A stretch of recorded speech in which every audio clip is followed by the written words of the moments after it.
This is Philadelphia Eagles Now. My name is Chase Sr., and no matter where you are or how you're tuned in, as always, I greatly appreciate you for making today's show a part of your day. Coming up, Week 8 preview. Philadelphia Eagles playing host to the New York Giants at Lincoln Financial Field, and the Birds are looking for revenge. A couple of Thursdays ago, it was a disaster for the Eagles at MetLife Stadium in the Meadowlands, but they have an opportunity in this game in Week 8 to pretty much effectively end the Giants season or any hopes that they have of making the playoffs. Kickoff is set for this early Eastern window at 1 p.m. Over under 44 even, and the Philadelphia Eagles here, I'm surprised by this, 7-point favorites. You look at some other books, the Birds, 7.5-point favorites. So the Giants here getting a touchdown, and I think that number is a little bit too big because I do think this Giants team is legitimate. And of note, you saw the intro. You saw the thumbnail. The Eagles will be wearing their Kelly Green jerseys for the first time in the 2025 season. Since they brought these jerseys back, the cleanest threads in all of sports, they are undefeated over the last couple of years. As we continue to push forward with our Eagles-Giants preview, the most in-depth analysis that you'll find here on YouTube for this game, don't forget to hit that subscribe button. I give you Eagles shows every single day. News, reactions, rumors, analysis, but we also do in-depth previews for every Eagles game. You see the numbers here to my right. Let's get to 135,000 subscribers.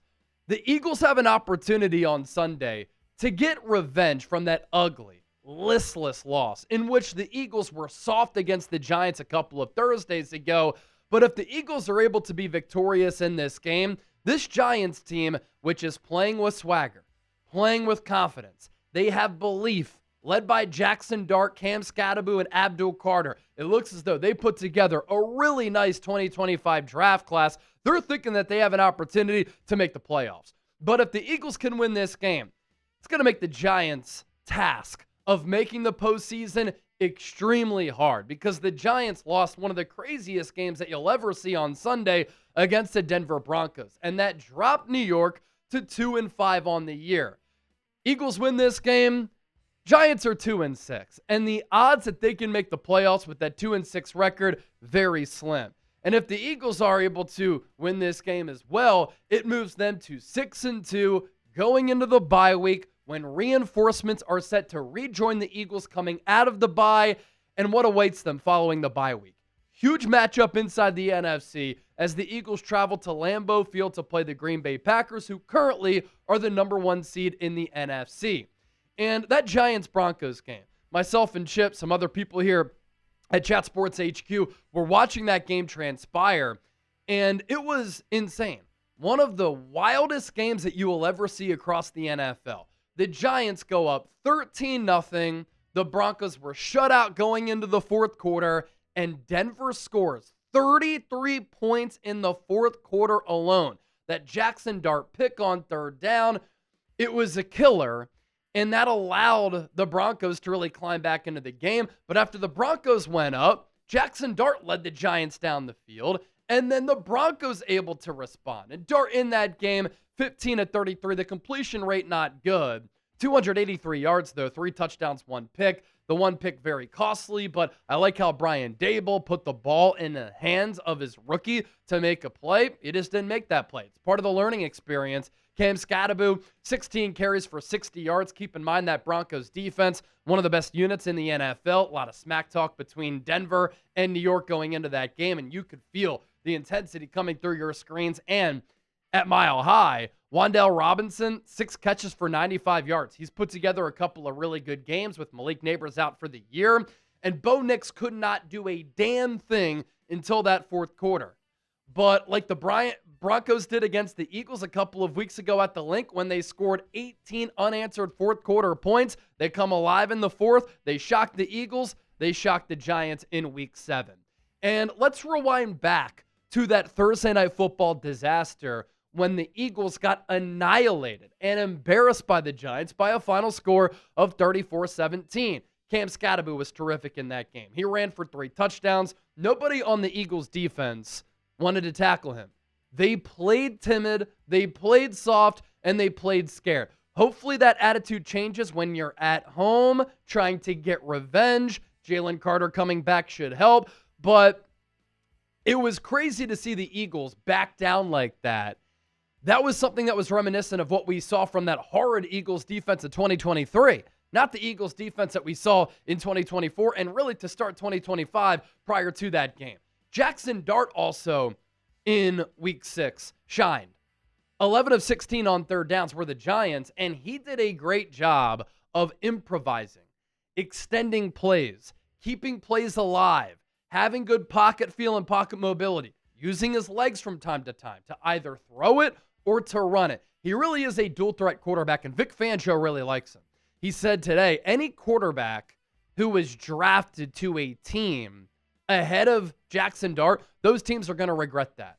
Vic Fangio really is impressed with what Dart has been able to do. So am I. And this Giants offense has really come alive with him at quarterback replacing the washed Russell Wilson. The Eagles defense in that game on Thursday, soft as charming. Philadelphia blanked in the second half. They couldn't do anything offensively. They also lost the turnover battle 2-0. Jalen Hurts nearly had that pick 6 to Cordell Flott. And then A.J. Dillon, who was a healthy scratch against Minnesota, had that bad fumble, and that put salt in the wound. When I scout the New York Giants, I'm telling you right now, this is a dangerous team. New York is a threat for 2025 and beyond. I think they're starting to build something pretty special there. They knocked it out of the park with this 2025 draft class. They have some really marquee players as part of that. Jackson Dart, Abdul Carter, Cam Skattebo. And I just like where things are heading in the Giants' direction when you think about the future of that organization. And this is an Eagles team that had dominated New York prior to that Thursday game. They were 15-3 going in against the Giants in their last 18 matchups. The Giants have also been awful at Lincoln Financial Field, and hopefully that continues. But the mentality and the toughness of this Giants team is different. That's been missing in years past, no longer the case. And it's partially because Dart and Skattebo have changed the identity of this football team. And the veterans have really rallied around the two rookies. Their defensive front, one of the top defensive fronts in the NFL, with Kayvon Thibodeau, Abdul Carter, Brian Burns, and Dexter Lawrence. But the Giants do have major questions as far as their defensive coordinator goes, because Shane Bowen has lost them a couple of games with poor coaching, poor scheme, and poor play calls, especially in some close games. The Eagles injury report. Let's take a look at that. Cam Jurgens dealing with a knee injury. Of note, I'm recording this show on Tuesday, October 21st. We'll get more clarity as the week progresses, but these are injuries to monitor. Moro Ajomo got checked for a concussion during that Vikings game, took a big hit up top. Adoree Jackson also took a big hit, concussion for him. Greg Calcaterra missed the last couple of games due to an oblique injury. Jeremiah Trotter Jr. got bounced from that Vikings game because of an ankle injury. So too did Azeez Ojulari with the hamstring. Vic Fangio did say on Tuesday he doesn't think Azeez Ojulari is going to be able to play against his former team. And the Eagles obviously very thin at the pass rusher spot, which is why they made that move to bring back Brandon Graham. And BG officially back with the Birds. We talked about this last week as a potential option. Over the weekend, there started to be a lot of movement and momentum behind this move happening. And then BG announcing the news officially on his podcast on PHLY on Tuesday morning. He could play against the Giants, but he did admit he'd be in better shape after the bye week with another week of preparation. Keep in mind that being in shape is different than being in football shape, but the Eagles might be in a spot where they need him to play 10 to 15 snaps against New York because of the injuries to that edge rusher spot. Of course, there are concerns with the player who's 37 years old. This is going to be year 16 for him. He tore his triceps twice in 2024. He did say this morning he is fully healed from that injury. And regardless of if BG plays or not, you're going to see Jihad Campbell play a lot at edge as a pass rusher. He had an uptick in snaps at the pass rusher spot against Minnesota. He did some decent things, but either way, he's going to be thrust into that role for sure. We're only starting to take flight with our Eagles-Giants preview, but I do want to hear from you. Who you got in this football game? NYG for the Giants, PHI for the Eagles. Get those predictions in, and I'll give you my score prediction coming up here in a little while. Coming up next, just around the corner, my keys to the game, matchups to watch, what the Eagles must do to pull out a win to split this season series with New York. First, though, our sponsor for today's Philadelphia Eagles Now, our great friends at Tushy. This is the everyday luxury bidet, and we have a phenomenal deal that we want to tell you about if you use our link down below, hellotushy.com/chat. Now, a lot of you might be wondering, Chase, what is the Tushy bidet? It is the everyday luxury bidet that instantly transforms your bathroom habits and bottom health for life. 99% of people who wash with Tushy Wave feel cleaner and fresher after going to the bathroom. Tushy Wave instantly modernizes your daily routine and bathroom with a super sleek seat plus 2 separate front and rear nozzles for the most complete clean. It also features a soft close lid and seat that's slam-proof for a gentle, luxurious finish. And every Tushy bidet easily attaches to your existing toilet without the need for additional plumbing. I'm telling you right now, this is daily decadence with practical benefits. Over half the people who wash with Tushy soothe their hemorrhoids, and 9 out of 10 people reduce itching and discomfort. Remember, us as Philadelphians, we can be called a-holes, right? But a-hole is only a dirty word if you wipe. For a limited time, our listeners get 10% off their first bidet order when you use the code CHAT at checkout.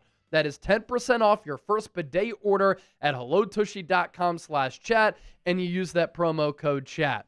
Every Hello Tushy bidet comes with a 30-day hassle-free return and a 12-month warranty. Also, people who have made the switch use up to 80% less toilet paper. Going to put that link down below in the comment section, in the description, and attached to the pinned comment of today's Philadelphia Eagles Now. We appreciate Tushy for sponsoring today's Philadelphia Eagles Now. Let's move forward with our preview and progress the show. Coming up here on today's Philadelphia Eagles Now, Chase Sr. here with you. Big matchup between the Eagles and the Giants at Lincoln Financial Field. The Birds going to be rocking the Kelly Green Threads. My keys to the game, top matchups to watch, and my prediction for this game. And let's begin here. Really does just set the foundation for what to expect from this Giants team. Just taking a look at how they stack up on both sides of the rock. On offense, they've been a lot better with Jackson Dart.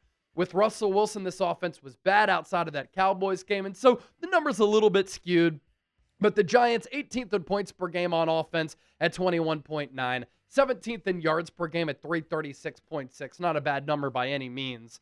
22nd in yards per play at 5.1, 15th on third downs at 39.5%. Not a good red zone offense. Number 26 there with a red zone touchdown scoring percentage of 45.8. On defense, New York hasn't been as good as probably what you would have anticipated with one of the top defensive lines in football. Number 23 in points per game at 25.3, 29th in yards per game given up, 26th in yards per play, 15th on third downs, 22nd in the red zone. This is why a lot of Giants fans, including our Giants Now host, Marshall Green, wants defensive coordinator Shane Bowen fired, but Brian Daboll did say going into this game, that's not in the plans. How the Eagles stack up. We certainly saw a better performance from Philadelphia against the Minnesota Vikings. Number 2 passing defense, Jalen Hurts shredded them. One of the top overall defenses in the league, a great defensive coordinator, and Philadelphia hopefully found their stride on offense. 14th in points per game at 24.3, 26th in yards per game, only 286.9. Got to get better there. 24th in yards per play, 27th on third downs. Number 1, though, still in red zone touchdown scoring percentage. On defense, they've been really good in the red zone, and they were awesome against Minnesota, and that's why Philadelphia, with a 43.4 red zone touchdown scoring percentage on defense, that's third among the 32 teams in the league, 20th in points per game, 23rd in yards per game, 20th in yards per play, 26 on third downs. Got to do a better job of getting off the field and not allowing the opposition to move the chains. And so with that, we segue here. My keys to the game. I've got 5 of them, as I always do for every single Eagles ball game. I want to see this Eagles offense keep it going. For the first time all year, they finally put together a full 4-quarter ball game, and they were led by Jalen Hurts, who was absolutely sensational against Minnesota. The number 2 passing defense in the NFL and one of the best units defensively across the league. Hurts was phenomenal, and really, there was only one true incompletion. It was the ball that he threw behind A.J. Brown. Other than that, either drops, mistimed jumps, or throwaways. 19 to 23, 326 yards, 3 touchdowns, no picks, a quarterback rating, perfect. 158.3. He was surgical against Minnesota, and he deserved that scream after that game, as you can see with that photo on your screen. And a big reason why Hurts was phenomenal, his star wide receivers played like stars. And you saw why on Sunday. This is the best wide receiver duo in the NFL when this offense is clicking. A.J. Brown, 4 catches for 121, 2 touchdowns. Devontae Smith, a career game for him, caught 9 of his 11 targets for a $183, 20.3 yards per catch, and a touchdown. And can you imagine what this Eagles offense can look like if they build off of that performance and they get Saquon Barkley and the ground game going? And I don't think it's because Saquon is tired from last year or he's lacking explosiveness, speed. The agility is still there. The jump cut explosiveness is still there. But the offensive line has not been good this year, especially along the interior. And if the Eagles are without Cam Jurgens, obviously that hurts them. I would personally start Drew Kendall, the rookie, instead of Brett Toth. But the Eagles have trust in Toth. Saquon did say, though, what he needs to do a better job of is stopping his negative runs. And sometimes that's because Saquon, who hasn't gotten going this year, hasn't had more than 100 scrimmage yards in a game, is looking for the home run. He's looking for the chunk play. And I think what Saquon needs to do is just take what the defense gives him. Take what is there. If it's a 2 or 3 yard pickup, that's fine. Because you keep picking those types of runs up, that home run is going to hit at some point. And the Eagles have an opportunity to get this ground game going. Now, in the previous matchup on Thursday between the Eagles and the Giants back in Week 6, you saw back-to-back plays. Saquon have successful runs, some of his best runs of the season. After that, though, the Eagles fell behind, and they couldn't get the ground game going. And they put themselves in a spot where they are very predictable. But if they can dictate the flow and the complexion of this game, they could find success on the ground. The Giants' run defense is not good. They're 30th in yards per carry given up at 5.2, 25th in rushing yards per game, and they give up nearly a touchdown and a half on the ground per game, which ranks 25th. And why I say it's more the offensive line compared to Saquon being washed, these numbers back that up. Yards before contact per attempt. When Saquon ran for more than 2,000 yards last year, his rushing yards before contact, 3.8. It is down a full 2 yards this year at 1.8. So often he is getting hit at the line of scrimmage or behind it. And then his yards before contact total last year and this year, he ran for 2,005 yards in the regular season. His yards before contact, 1,328. It's an insane number. This year, though, it's only 205 to 369 yards total. There really hasn't been a lot there for Saquon. Hopefully that changes against his former team. Key to the game number 2. It was so shocking to me to see an Eagles defense that was physical in 2024, that tackled so well, that put their stamp on games with their aggression and their physicality in 2024, which is why partially they were the number 1 defense, get bulldozed and bullied by the Giants and Cam Skattebo. The Eagles in this game can't let Scat bully them. And when he does that, it brings the rest of the team into the game, and it brings them alive. And Cam Skattebo, I loved him in the pre-draft, loved him at Arizona State. His story, pretty fascinating. He goes from Sacramento State to Arizona State. What he did in the college football playoff against that Texas defense was sensational, running it, catching it, and throwing it. And this year, keep in mind, he didn't start the year as the starter. His carries to start the season were a little bit limited. So he's played in all 7 games, but he's been the starter the last few, and he's been great. 98 carries, 398 yards, 4.1 per carry. He can also catch it. 23 catches for 189. He didn't really do that a lot against the Eagles in the previous matchup, but you have to be cognizant of that. And he loves to play bully ball. And he's been one of the top running backs in the game at picking up yards after contact. He has 165 yards after contact this year, number 7 in the NFL. And his yards after contact per attempt is 1.7 yards. That's number 6. Key to the game number 3. Jackson Dart loves to extend plays. He has great pocket awareness, a great pocket feel, and he does a great job of either climbing the pocket or when he senses that the pocket is starting to break down, he can find these running lanes and navigate within the pocket while keeping his eyes up to make throws downfield. Or if nothing is there, he's very dangerous with his legs. I was at the NFL Combine back in February into March in Indianapolis, and he compared his game and said he models it after Jalen Hurts. You see some similarities, right? They're not Lamar Jackson fast, but they're decisive runners. They're very strong runners, and they do a good job of being able to improvise. And the Eagles, in that first matchup against the Giants, didn't really have good pass rush lane discipline. They didn't really contain Dart within the pocket, and sometimes they got to him, but they couldn't bring him down. And all of those reasons were reasons why the Eagles got cooked on third downs. The Giants went 11 of 16, and a big reason for that, Jackson Dart. In his 4 starts this year, the completion rate, 60.2%.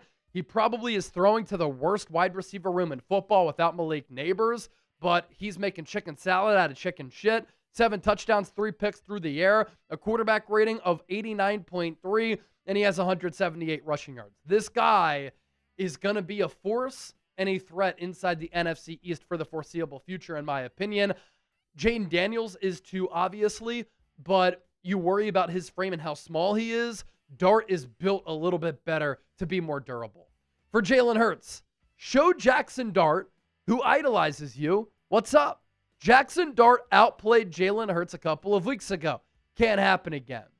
Now, the conversations around Jalen Hurts have been fascinating really throughout his entire career. People think that he's carried, that he can't throw, and then he goes out against Minnesota, and he has maybe the best game that any quarterback has had in the NFL this year, and people still come up with excuses for why he's not a legitimate quarterback. Jalen Hurts is a top 5, top 10 quarterback in the National Football League, and his numbers since week 3 have been really good. But against the Giants, he was not good, and he has to respond from that performance. Since week 3, here's where he ranks among all quarterbacks in the NFL. He is 3rd in touchdown to interception ratio at 11-1, making really good decisions with the football. He has 16 touchdowns and 1 pick this year. He's 4th in offensive touchdowns total with 13, 4th in passing touchdowns with 11. People tell me that he can't throw. He's 4th in yards per attempt at 8.3, 5th in offensive yards, 5th in passing yards, 5th in passer rating, and he has the highest passer rating in Eagles franchise history through 7 games at 108.9. He responded well against Minnesota coming off that bad Giants game. It's time for him to respond against this Giants team. An adjustment that I really liked in that Minnesota game was the Eagles lining Jalen Hurts up under center.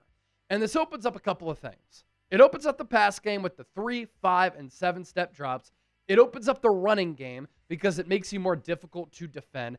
And it opens up the play action. And especially the play action component of this is a huge reason why the Eagles were able to find success through the air against Minnesota. And going into that Vikings game, prior to it, the Eagles had only called 5 play action passes under center all year. Eagles called 4 against Minnesota, and Hurts carved up the Vikings. He was 4 for 4 for 121 yards and a touchdown. And that touchdown came on the 79-yard deep shot to Devontae Smith. I want to see Kevin Patullo continue to call plays with Jalen Hurts under center, doing all of the things that I mentioned. All of the different dropbacks, the play action, the deep shots, and the run game. So predict the score between the New York Giants and the Philadelphia Eagles. I can't wait for this one. I want you to predict the score down in the comment section right now. And when I think of this game, I picked the Eagles to put belt to ass against the Giants a few Thursdays ago, and I was wrong. But I think the Eagles found something against Minnesota, and I think the Eagles do win this game 30-26. I don't think it's going to be a blowout. I think this Giants team is highly competitive. They've got some swagger, confidence, and physicality to them. Eagles win by 4.